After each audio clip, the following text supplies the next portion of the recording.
La question des orbes en astrologie est absolument essentielle. J'en ai déjà parlé. Je disais l'autre jour que l'étoile fixe royale, il fallait calculer les orbes à partir des positions réelles des étoiles fixes royales et pas à partir d'une position standard. Je prends par exemple 1995. Vous savez que c'est une période que j'ai beaucoup étudiée dans ce temps. Il y a plusieurs façons de comprendre cette période au niveau astrologique. On a Jupiter, fin décembre, à 29 degrés du Sagittaire. Mais début décembre, il est à 22 degrés du Sagittaire. Et Saturne, au début décembre, il est à 18 degrés des Poissons. Qu'est-ce qu'il faut comprendre?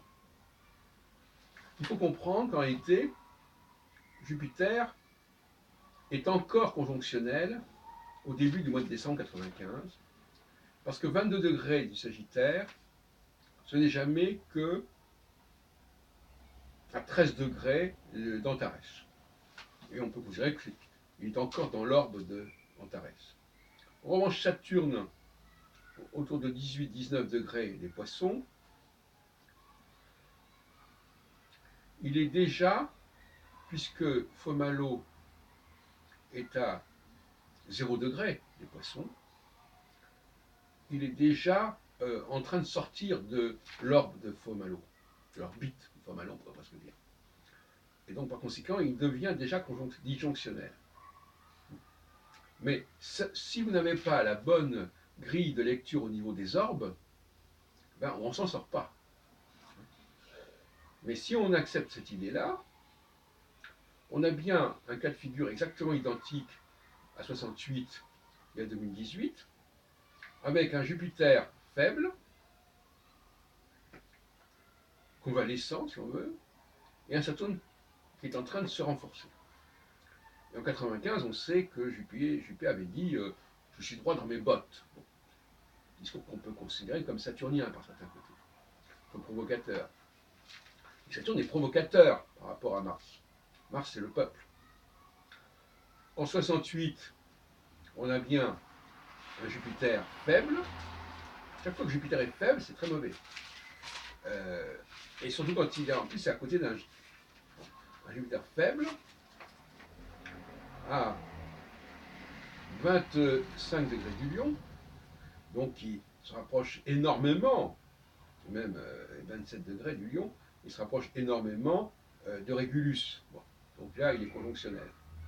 Et un Saturne qui est fort à 19-20 degrés du Bélier.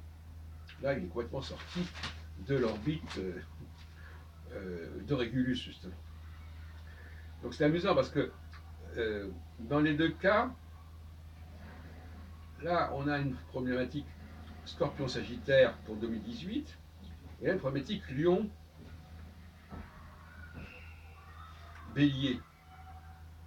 Alors, oui, c'est pas tout à fait ce que je voulais dire. Bon, Saturne est sorti du Poisson, je confonds Régulus et Fomalo, effectivement. Donc Jupiter se rapproche de Régulus, et Saturne s'éloigne de Fomalo. Et donc, ce sont deux étoiles fixes royales. De toute façon, quelle que soit l'étoile fixe royale, c'est la même chose. En l'occurrence, ils sont quasiment, en situation quasiment opposée. Et Vierge Poisson. Et donc Jupiter va vers la Vierge et Saturne s'éloigne des Poissons. Et en 2018, c'est pareil, on a décembre 2018, on a Saturne à 0,7, 0,8 Capricorne. Donc là, Saturne est disjonctionnel. Et on a un Jupiter qui est à carrément 5 degrés du Sagittaire, en plein sur Antares. Donc dans les trois cas, si on admet la théorie sur les orbes que j'ai évoquée, on a un Jupiter faible et un Saturne fort. Et c'est là que le clash se produit. Parce que Saturne, s'il n'y a pas l'interface de Jupiter, le contact avec Mars, donc la base, il ne passe pas. Tout simplement. Donc il faut le savoir. Mais moi, je dis encore une fois, est-ce que les astrologues ont mieux à proposer que ce que j'ai à proposer?